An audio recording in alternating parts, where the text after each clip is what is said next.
بسم اللہ الرحمن الرحیم۔ تاثیر قرآن کا عجیب واقعہ۔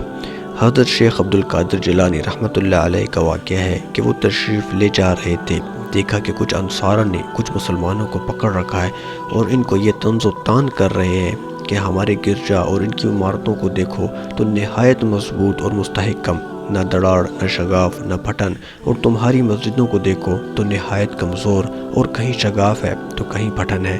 تو مسجدوں کے اندر تو یہ تغیر کی شان، اور گرجا گھروں کی کیفیت یہ ہے کہ نہایت مضبوط اور فلک بوس، نہایت مستحکم اور قوی۔ تو گویا وہ لوگ اس طرح یہ حقانیت بتلا رہے ہیں اور طنز و تان کر رہے تھے کہ ایسا کیوں ہے۔ اتنے میں حضرت پہنچ گئے۔ آپ بڑے صاحب کرامت تھے۔ فرمایا، اس کی وجہ یہ ہے کہ ہماری مسجد میں قرآن پڑھا جاتا ہے اور تمہارے گرجوں میں قرآن کی تلاوت نہیں کی جاتی۔ پھر قرآن کریم کی آیت پڑھی، لو انزلنا ھذا القرآن۔ اس آیت کو پڑھا اور گرجے کی طرف اشارہ کیا کہ گرجا آیت کا پڑھنا ہی تھا کہ پوری عمارت مردم ہو کر نیچے آ گئی، اور فرمایا کہ قرآن کریم کی صحیح حقیقت کا انکشاف ہو جائے تو اس سے زیادہ مضبوط مستحکم عمارت بھی زمین بوس اور زمین دوز ہو جائے، مگر حقیقت یہ ہے کہ ہم ان حقیقتوں کو اپنے اندر ہی نہیں اتارتے۔ جیسے کسی شخص نے ایک عالم سے اشکال کیا کہ اس کی کیا وجہ ہے کہ جب تجلی ہوئی تو پہاڑ ریزہ ریزہ ہوا اور موسیٰ علیہ السلام محفوظ رہے۔ یہ ایک عجیب و غریب سوال کیا۔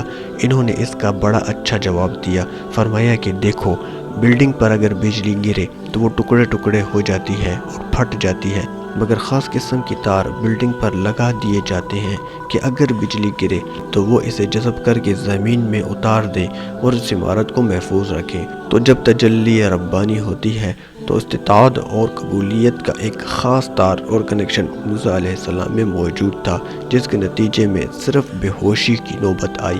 پہاڑ میں استطاعت کا تار اور کنیکشن نہیں تھا تو وہ ریزہ ریزہ ہو گیا۔ تو موسیٰ علیہ السلام کو تو صرف لگا دھکا اور پہاڑ ہو گیا دکا، یعنی ریزہ ریزہ کہ اس کے ٹکڑے ٹکڑے ہو گئے۔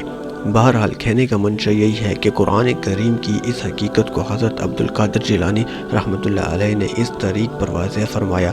اور دیکھیے، ایک بات اور بھی ہے کہ اگر ہم عظمت کے ساتھ پڑھیں تو واقعتاً ہماری زندگیاں بدل جائیں۔